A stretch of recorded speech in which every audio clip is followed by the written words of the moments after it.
my channel. And so today I've just been running a couple of errands, and I already picked up a birthday card for someone. It's not a big deal, but that was one of my errands. And so actually it's so nice today. It's kind of overcast, but it's a beautiful day. It's only 5 degrees, and so it's been like that for the past 4 or 5 days now, and I think I may go for a stroll, but I'm actually keeping my eyes open for kitchen gadgets, a nice kitchen appliance actually, and I do have a couple of places in mind, but I'm not sure I'm going to be visiting them today. I will be keeping my eyes open for those stores along the way and see if I can actually come up with anything.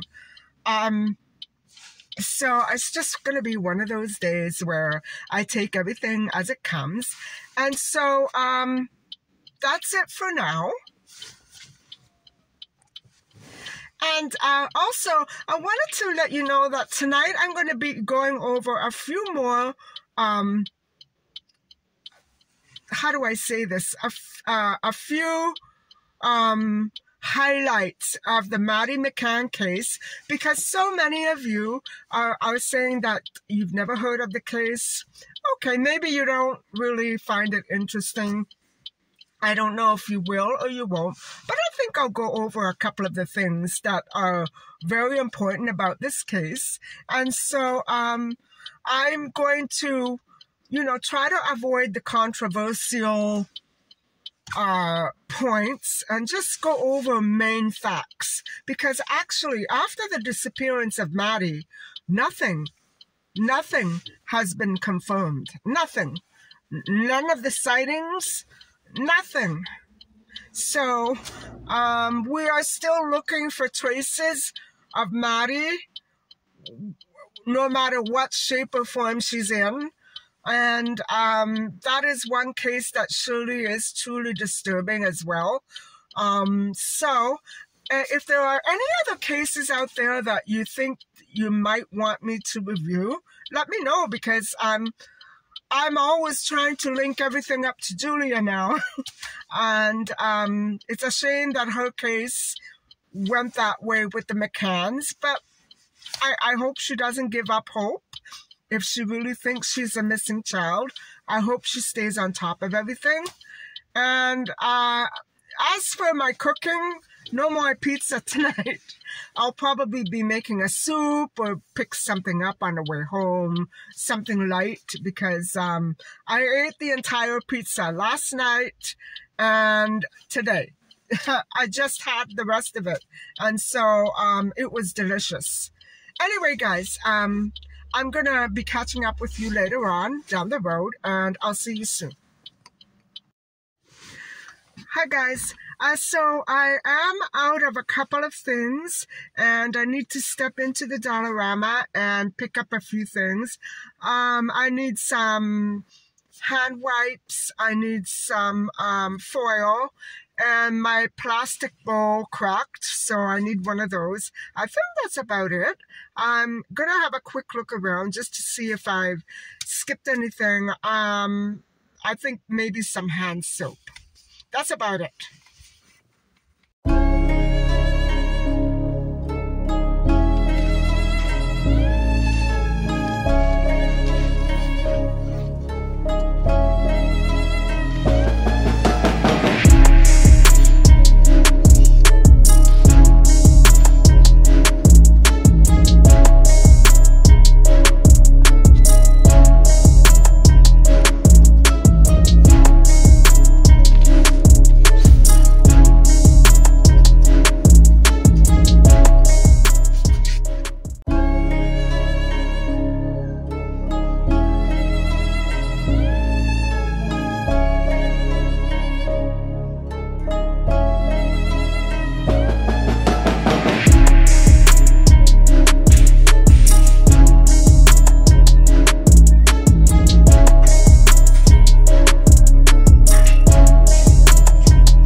Hi guys, so I'm on my way home now. There's nothing really much left for me to do.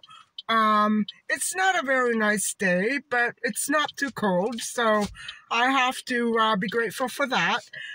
So far on the road, no crazies with pistols, no nuts careening down the highway with an open bottle of liquor, nothing like that. At least that's what I hear, nothing like that. Everything is nice and safe for the time being, but I'm far from home yet, so I'll keep you posted. And I just wanted to talk a little bit more about Julia Wendell and how things are going with her. And so I know I've shouted this out in my channel just a few videos previously, that if Julia can manage to contact somebody, namely Livia Shep's mother, Irina Lucidi, who may be able to advise her on how to proceed with her DNA testing for whoever families may be missing a little girl Julia's age. You know, I'm not sure why Julia's getting all this hate. She made some errors, but I would say that, you know, it was a close call.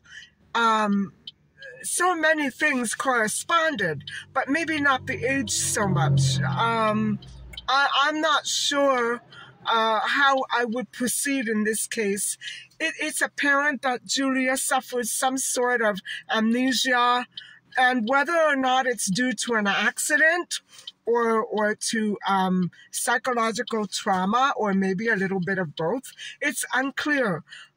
Certainly all those missing paper trails from her childhood. Now, I mean, a lot of us are missing documents from our childhood, from our first 5 years, right? Who goes back that long? Who goes back that far? You know what I'm saying? But we all know essentially what kindergartens we attended, what hospitals we were born in. I know I was. I know where I was baptized, where I had my first communion. I even showed that to you guys. So what I'm saying is that I'm not, I don't see where the hate is coming from. We all have gaps in our memories. Why are you beating up Julia about it? I know that she has many supporters, maybe not so much encouraging her on this, I don't know how you would call it, error of judgment. Okay, she made an error.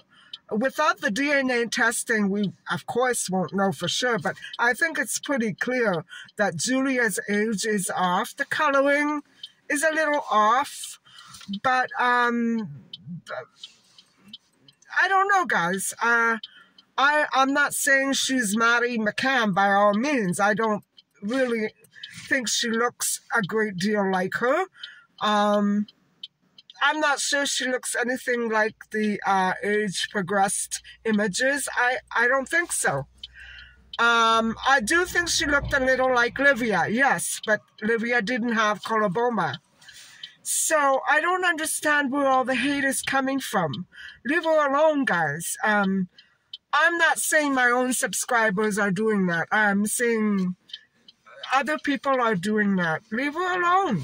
Support her or don't do anything. It's so, you know, negative and wasteful to do that, to spend all that energy on hostile feelings and anger and hate. Why anger? Why hate? Why? I don't get it, guys. If anybody, she's the one who should be angry, you know, at people putting her in this situation. Certainly what Julia's alleged mother is denying her, that's illegal. I don't know what the laws are like in that country, but that would be illegal. Julia is an adult. She deserves to have a birth certificate.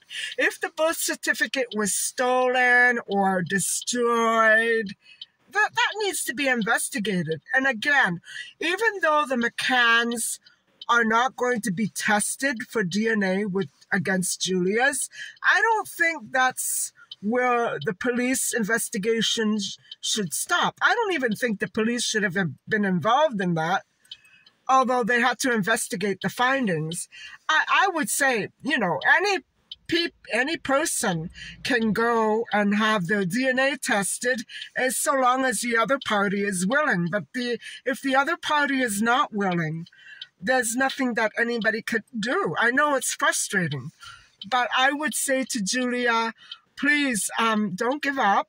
If you know and you sense that you're a missing child, there's a good chance that you will find whoever it is that lost you.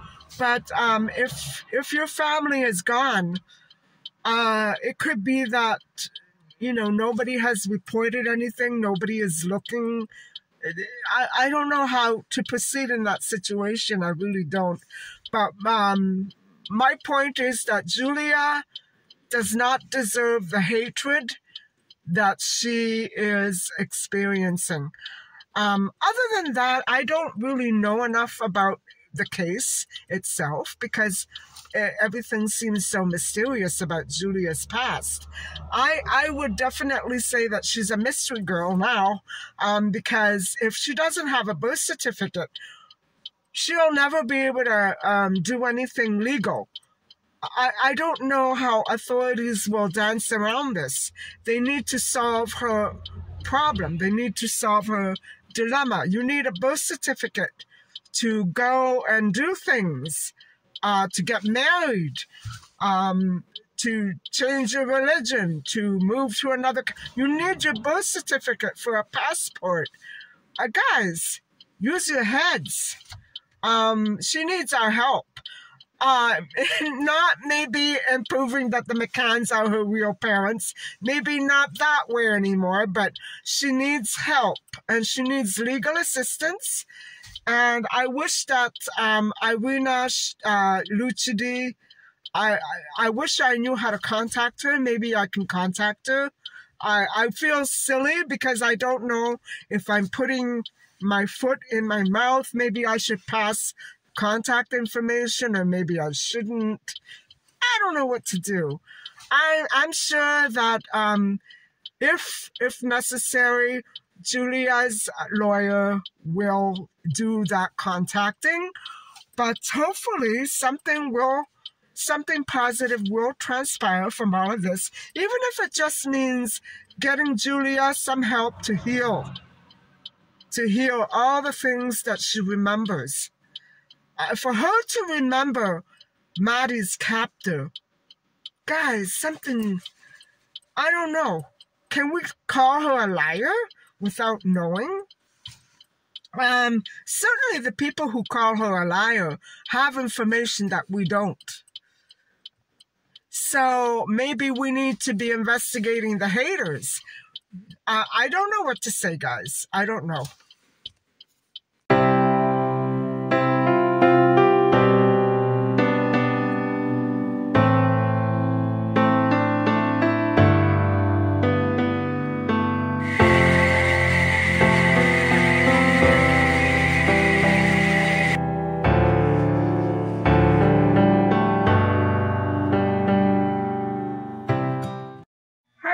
So as you can see, I'm back home now, and I'm going to show you, first of all, I'm going to show you what I got at Dollarama, just a few necessities, and then I'm going to show you the haul that I didn't show you the other night, my cat food and household haul.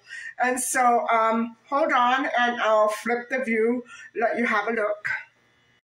So guys, as you can see, these are very essential items, and every time I finish one package of anything, even if I have one more package in the pantry, I usually pick up another one right away. Like that, I don't forget. These are very useful for using cash registers and bank machines, stuff like that. I always wipe everything down, or I just touch it with this. And so, yes, I do have a full container of foil, but I thought I would quickly buy another. And yes, can never go wrong with too many of those. And I got the hand soap. And so all of that cost me $11.39. And there you have it, my Dollarama necessities haul. So everybody, this is what I got at Walmart the other day. And so as you can see, I'm not finding the other flavors, but she seems to really love these in particular. So I snatched up a few more. And I really should go back and get more. But I think I'm overdoing it. I wish I could just fill a room with this food and be done with it, for a year or two. And then because I always run out so quickly, I decided to get 2 more of these. And the other one was quite large, and I was going to have a problem carrying 2 of the large ones. And I don't have space for the large ones. So these 2 will fit fine in the bucket where I keep my laundry detergent. And then I picked up some treats for Nietzsche because she was running low on supply.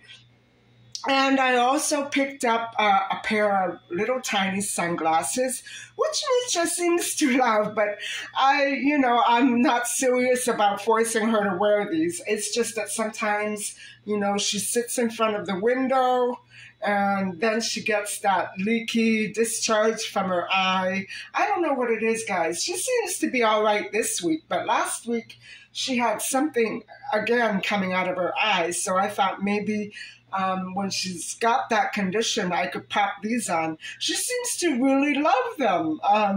She was kissing me and licking me when I first put them on her. She looks so cute. Anyway, guys, that's my haul. And that one came to about $85. And so for the life of me, I cannot find the receipt. But there you have it. And so that's it. And so, guys, raspberries have a way of staining my lips.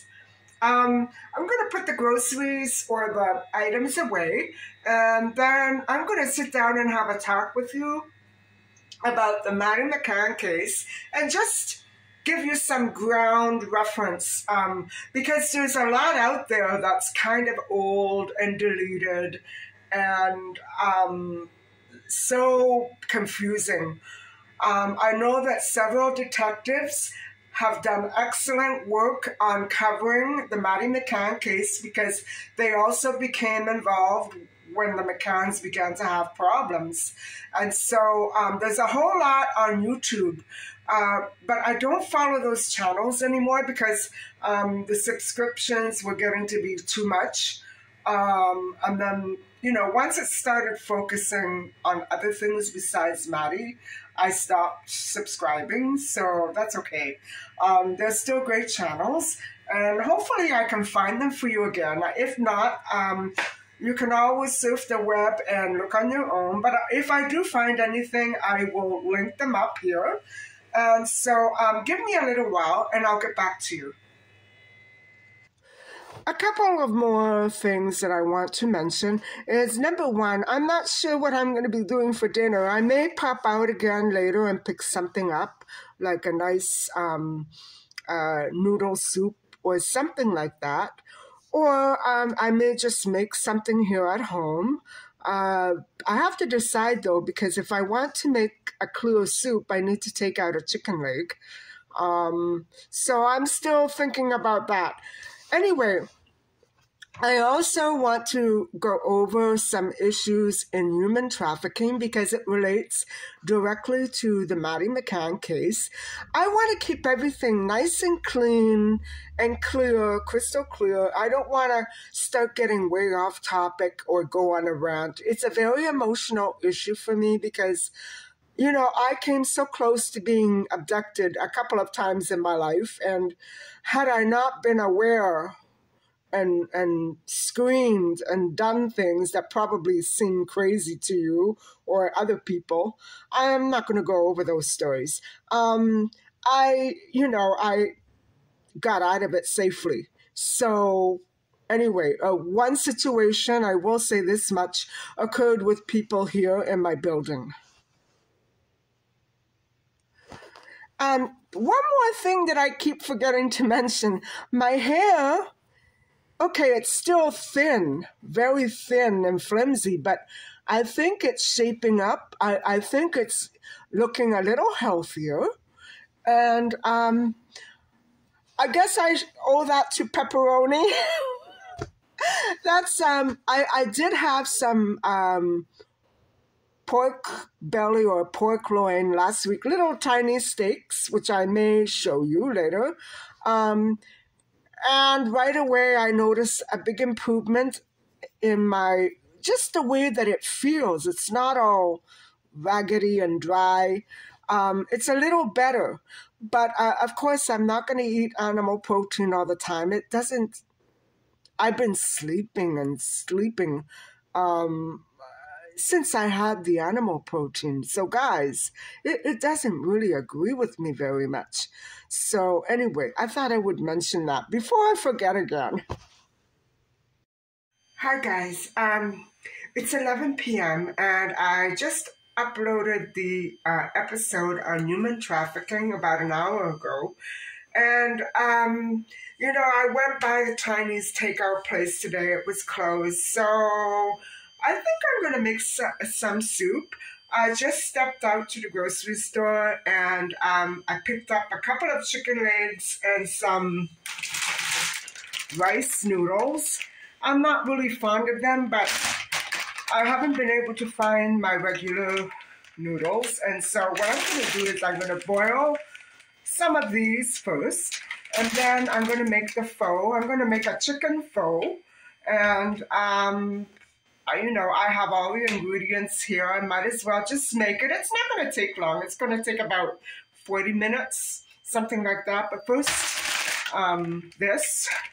And then I will talk to you a little bit about the Maddie McCann case background, like her parents and her, where they live and all that. And so I'm still pretty upset over the other upload. It got me very emotional, but anyway, I'm putting that. This is all one long day for me. So I'm going to get started on my soup, and I will check in with you a little bit later, probably after midnight. So guys, first I'm going to show you the vegetables that I'll be throwing into the soup, and then I'll show you the spices. And just so that we don't make any mistake, those vegetables are potatoes, leeks, onion, garlic, carrots, and ginger. I know ginger is in a vegetable, but I'm going to throw it in this part. So those are the veggies that are going into the soup.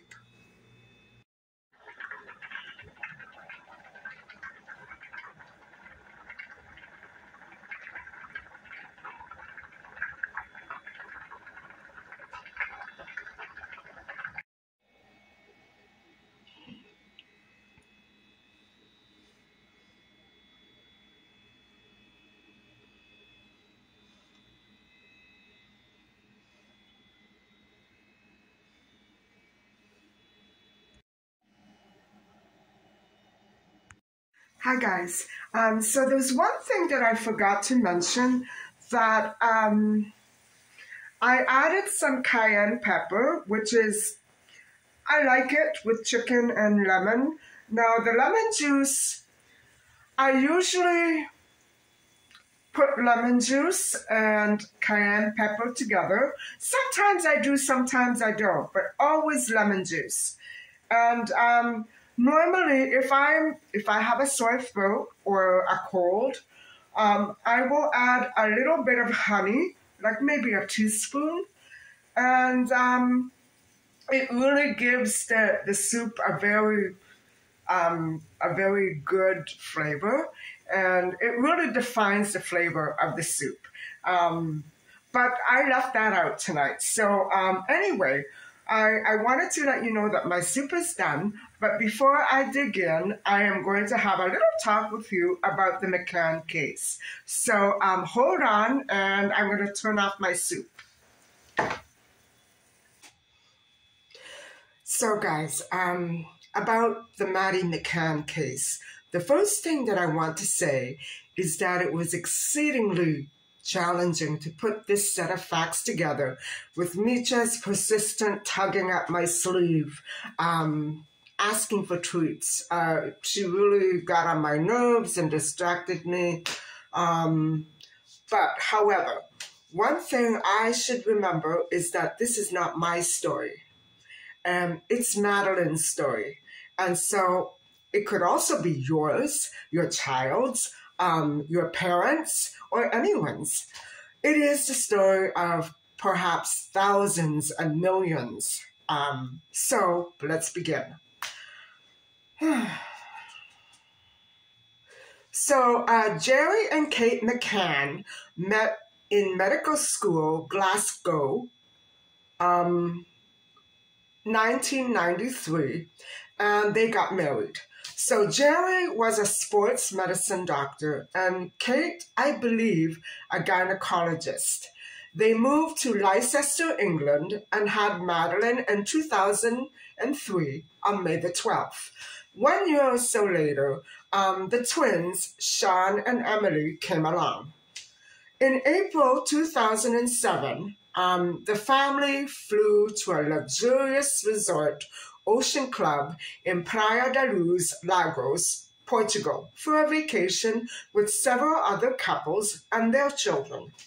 So these people were Jane Tanner and Russell O'Brien, a couple, the Paynes and the Oldfields. So there were 6 other people altogether plus children.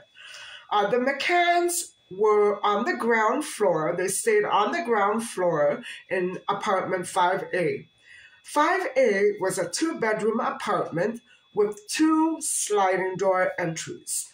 One in the one faced the beach and the tennis courts, which would have been the back, and the other faced a public sidewalk, which would have been the front. So the front patio balcony had a gate and several steps leading up to it.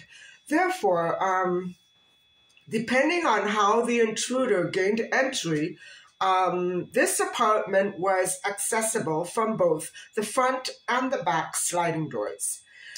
So people from the beach, the tennis court, or the sidewalk from the front could ideally gain entry. And I'll explain why in just a second. Remember when I was saying I couldn't remember if the McCanns left anything unlocked or locked? Okay, so I'm going to go over that now.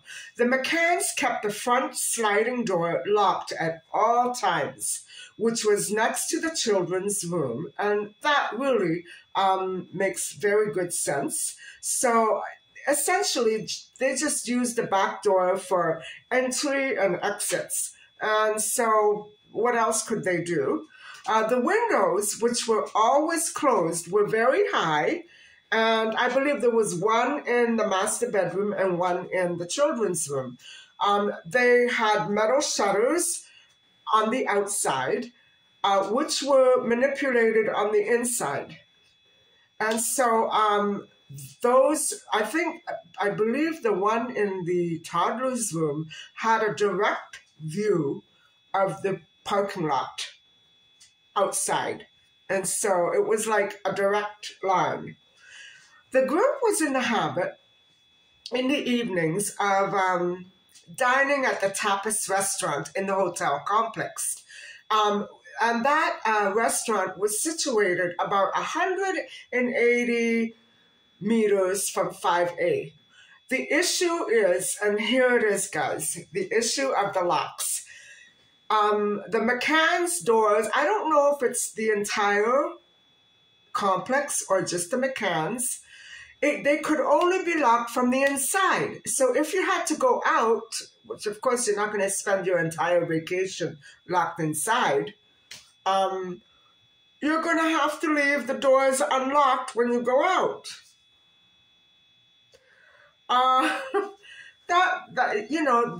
That would be, insane and very, very dangerous indeed.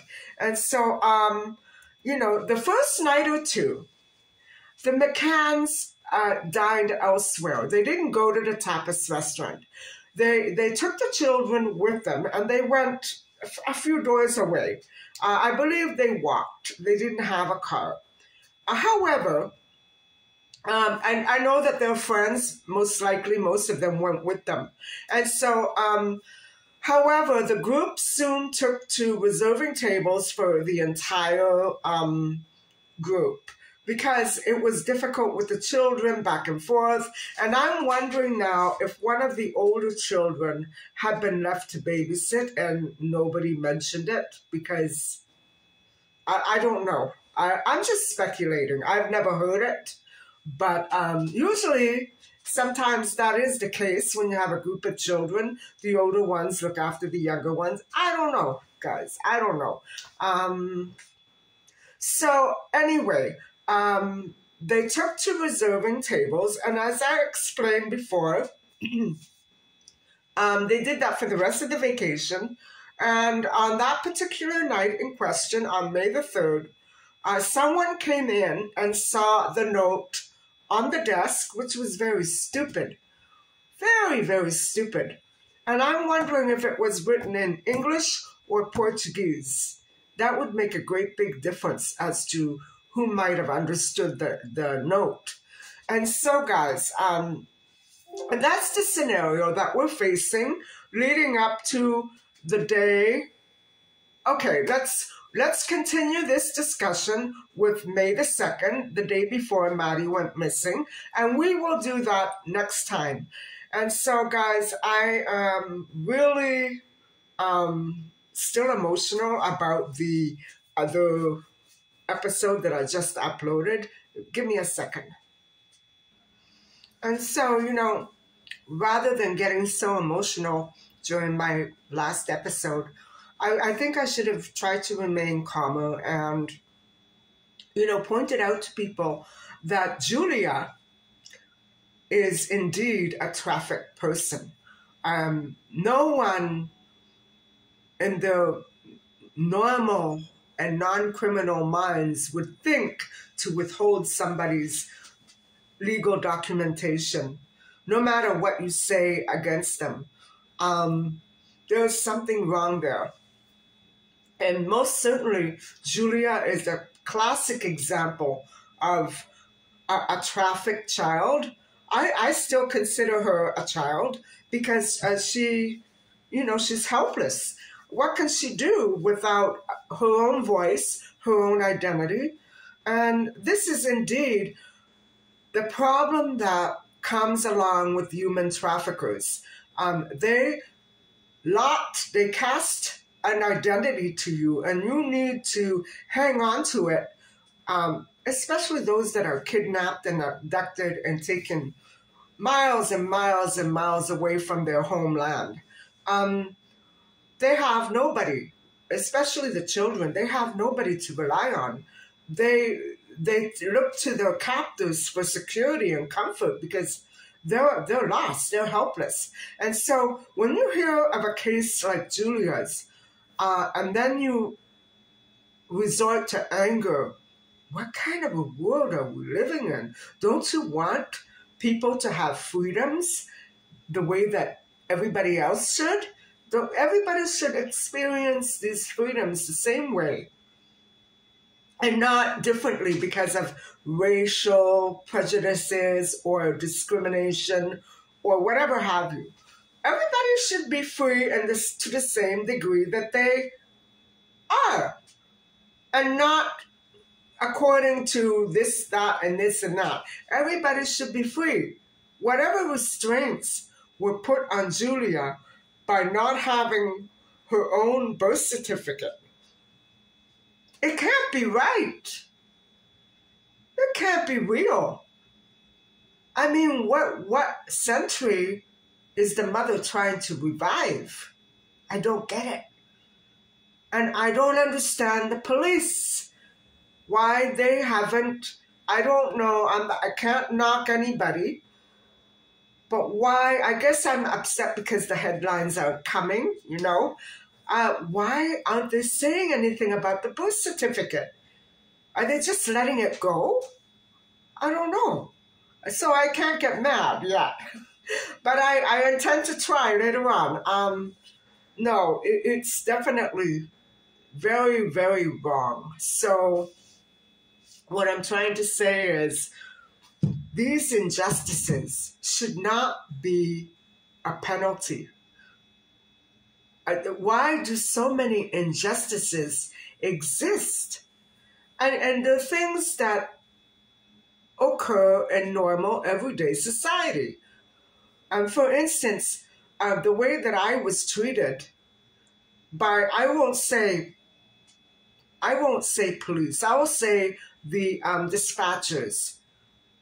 And from what I've uncovered through other sources, there are nothing to be proud of.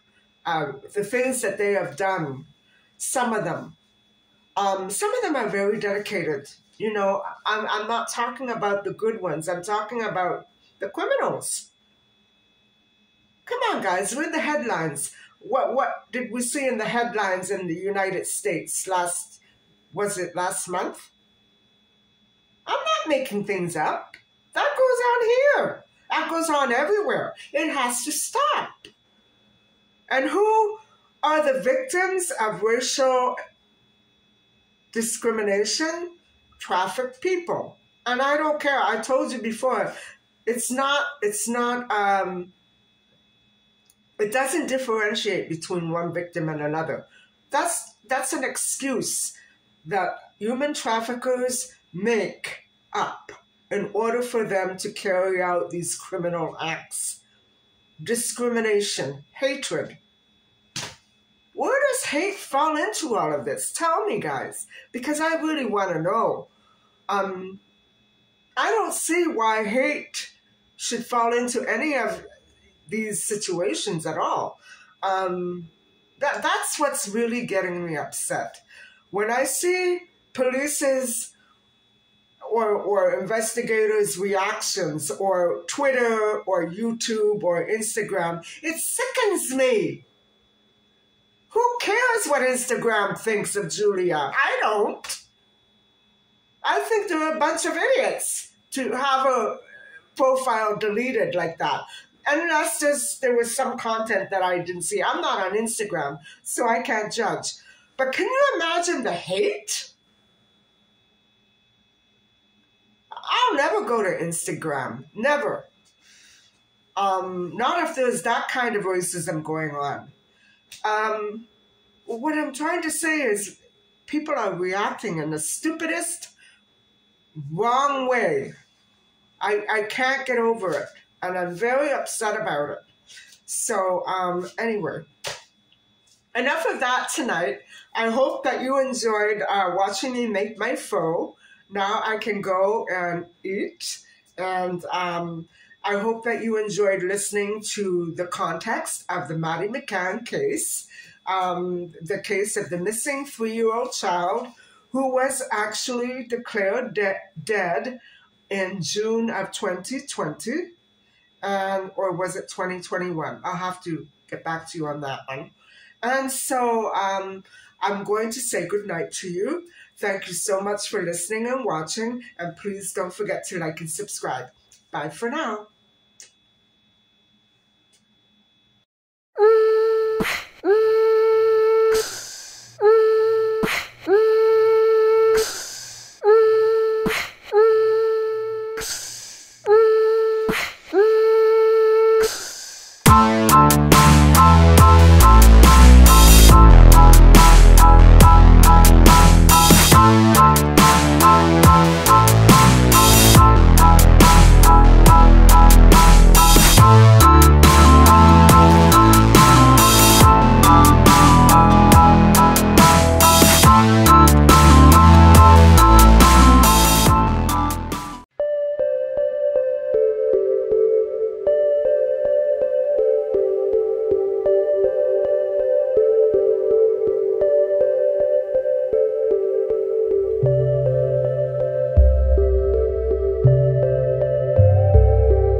you.